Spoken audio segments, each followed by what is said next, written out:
Your Excellency, Cuban Ambassador, brothers and sisters, comrades and friends, thank you very much for the opportunity. I think this is the 6th consecutive Latin American conference that I have had the honour of addressing, some years more than once in a day, which leads me to my first apology. I have to go very promptly if the other speakers on the platform will forgive me. I have to fly to Algiers if the airport's open and the trains are running to the airport to attend an important meeting on the Palestinian political prisoners, 10,000 of whom continue to languish in the dungeons of the Israeli apartheid state. And on that point, and Latin American linked, may I be the first to acknowledge and to congratulate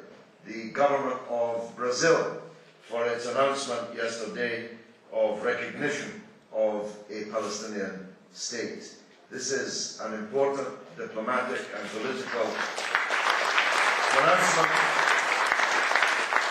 one which is in advance, I may say, of the Arab states and indicates the spirit of internationalism, which is one of the most positive features of the new Latin America that we celebrate today.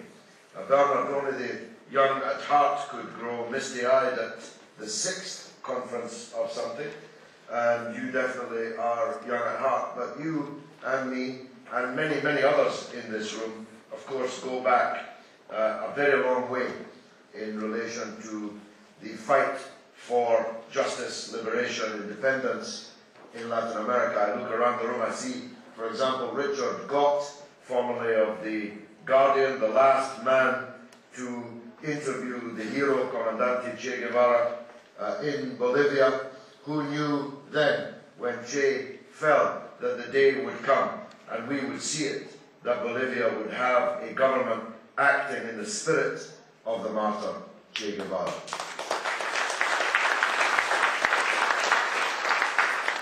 Unbelievably, I see walking into the room just before the meeting started, the grandson of Augusto Sandino, the man whose iconic image so many of us in the 1980s were so familiar with in the great fight to defend the Sandinista government in Nicaragua against the venality of the Contras and the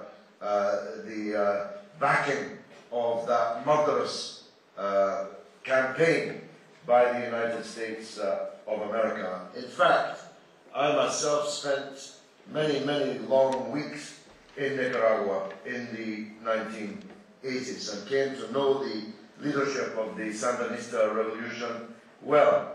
Once we went to a nearby country to lobby the United States ambassador about the atrocities being carried out by the Contras in the west coast of the country in particular. A particular outrage had occurred and we went to lobby him. We were met with this sneering, leering, contemptuous oath of an American ambassador who later metamorphosed as Mr. John Negroponte, the ambassador of the United States at the United Nations in the run-up to the war on Iraq, killing then and killing still. I remember I see some Chilean comrades in the room. The great fight here in this country to stand in solidarity with the Socialist Unity government in Chile, and the fight to defend the hero and martyr Salvador Allende, who of course perished in the presidential palace, the Moncada in Santiago, on the other 9/11. The 9/11 they don't talk about. The 9/11/73, when an American organized coup d'etat drowned in blood the democratically elected socialist experiment in Chile.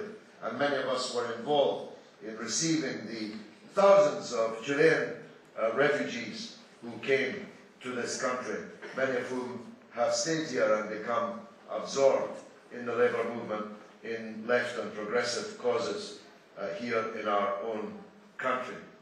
I see comrades here from Venezuela, and I salute the international outlook and orientation of the Venezuelan government and its leader, Comandante Hugo Chavez. I was on Fox News quite recently in the United States.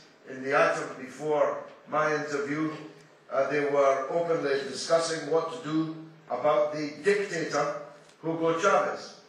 Every time they refer to him as a dictator, apparently oblivious to the fact that Hugo Chavez is the most elected politician on the earth. He's won more elections and more referenda than any other leader in the world, and we're very proud of him, not least for that achievement. But of course, not only is Chavez and the Bolivarian Revolution in Venezuela trying to carry through changes and reforms for the benefit of the people of Venezuela, not only is that revolution trying to build unity in Latin America with its orientation towards the South, the Bank of the South, the University of the South, the television of the South, trying to provide a hegemonic alternative to the North American domination of Latin America. But Chavez and his comrades in the revolution know that the world is round, and so Chavez too has been so prominent in the struggle around the issue of Palestine that whenever I say, as I do when I'm speaking in Arabic countries, that the real leader of the Arabs in the world is Hugo Chavez, everyone stands up with a standing ovation, which is partly due to the flatness of the surrounding landscape, I'll grant you. But Chavez's internationalism is exactly the spirit of Allende, the spirit of Che Guevara, the spirit that led the Cuban armed forces into southern Africa, which is the main point that I wish to make today. I was talking yesterday with some people from Angola, and we were recalling the historic role played by the armed forces of Cuba in defending liberation in southern Africa when all against were opposed to it. It's very important never to forget that. You see, younger people may be under the misapprehension that today's detestation of apartheid was once the norm in this country and in the United States. That's simply not true. I was a member of Parliament in the days when Mrs. Thatcher would routinely refer to Nelson Mandela then into more than 20 years of incarceration in the dungeons of another apartheid state, used to routinely refer to him as a terrorist, the terrorist leader Nelson Mandela. Difficult now to believe that such a thing happened, but and I'm not that old, I was in Parliament when it used to routinely happen. I'll let you in on another secret, though he's a much better person. Today, the Speaker of the House of Commons, John Bercow, wore a T-shirt at the Federation of Conservative Students Conference bearing the legend, "Hang Nelson Mandela."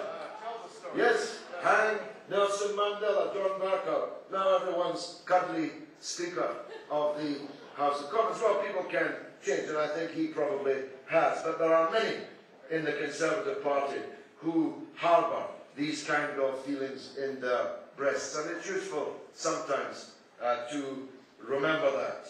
It was not the case that the anti-apartheid struggle, the struggle of Umkhonto and Sizwe, the military wing of the African National Congress, the frontline states, as they were called, of Angola and Mozambique, it is not the case that Western countries were on the right side of that struggle. They were on the wrong side.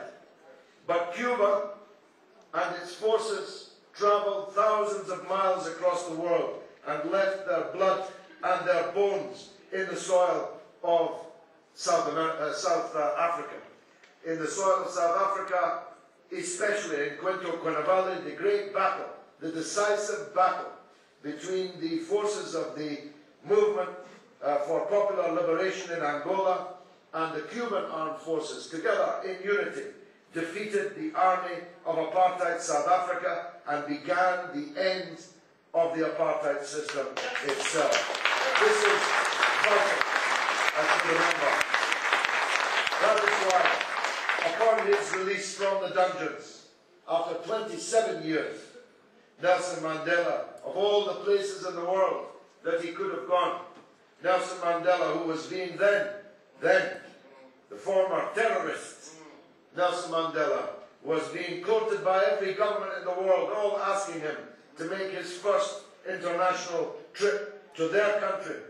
That's why Mandela got on a plane and went to Havana and stood with Comandante Fidel in Revolution Square and declared, "See how far we slaves have come."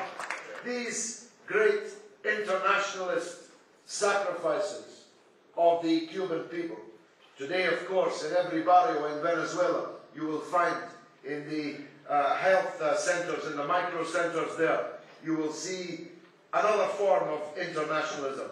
Not in Venezuela having to take up arms, but taking up the hypodermic, taking up the health messages that are bringing health care to the poor in Venezuela for the first time in their history. These doctors and nurses and other medical professionals are Cubans. When the brief but glittering New Jewel movement in Grenada was invaded by Ronald Reagan and the US Marines, who fought them on the airstrip in Grenada, but the Cuban construction workers were there to build an airfield, but were not going to allow a Yankee invasion of Grenada to pass without contesting it. Cuba... George, sorry. Time? If you draw it. All right. It's not George's fault. We have a schedule to keep to, and I beg your pardon. I beg your pardon. No, that was okay. I was just getting into my stride. Thank you very much indeed.